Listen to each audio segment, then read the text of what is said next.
Millions of people are still out of work because of the pandemic, and despite a moratorium on some evictions, there is real fear among people who can't pay their rent or their mortgage that they will soon be homeless.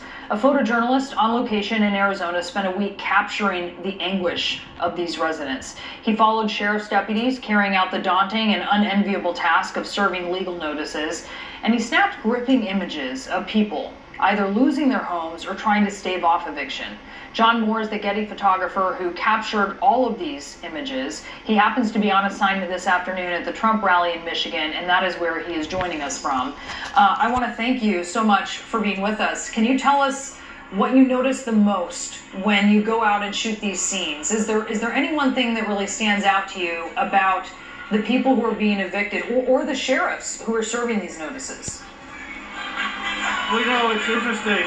There are so many thousands of people who are just on the verge of the abyss with this upcoming eviction crisis.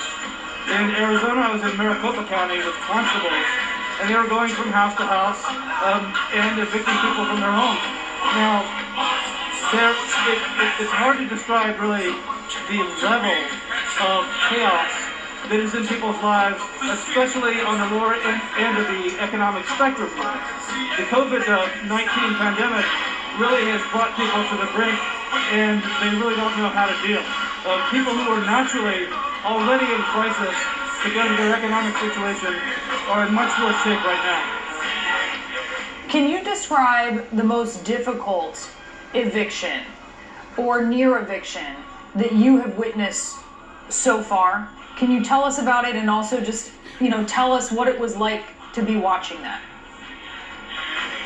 I arrived with a constable to a house of a mother and several children. She was not home at the moment, and as they were knocking on the door, she drove up through the driveway, much to her horror, and the landlord was there as well. And they had to advise her that they were about to evict her from her home. She was surprised. She had kids who were in the car with her. She had to go up and get their cats. Now I can tell you the constable actually really helped the woman try to collect her belongings and collect her pets. It's easy to think that there might be victims and villains in this, but really I saw a lot of kindness on the part of constables whose job it was to evict them, and I know that sounds strange, but people are in a very difficult situation all around. No, yeah, John, and look, we've covered some of these evictions, and we've seen the same thing, that the, sheriff's deputies who are doing it, and then the folks who even landlords have helping put people out, that they too are affected so emotionally by having to do this. It's their job, and they do it. But one person we watched said, it could be me tomorrow, it could be my sister or my mother.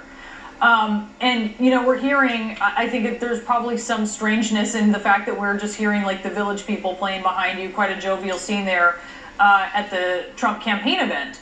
But I wonder if, the suffering of Americans, especially on the lower end of the income spectrum, as you said, is that something that came up today at this event?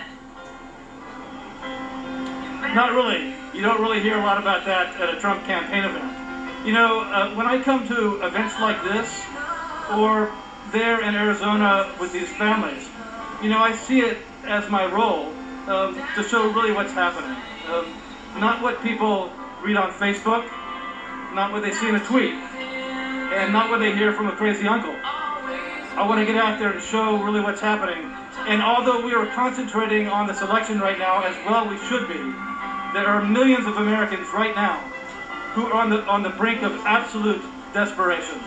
Without additional financial help from the federal government, whether it's in terms of loans or debt relief, at the end of this year when the CDC moratorium expires, there will be an absolute tidal wave of evictions. And what I've done in the last few weeks is try to show just the tip of that iceberg on what may come very soon.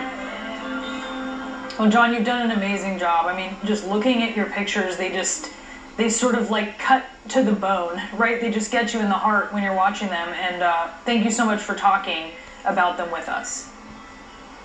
Thank you, Brianna. As we talk about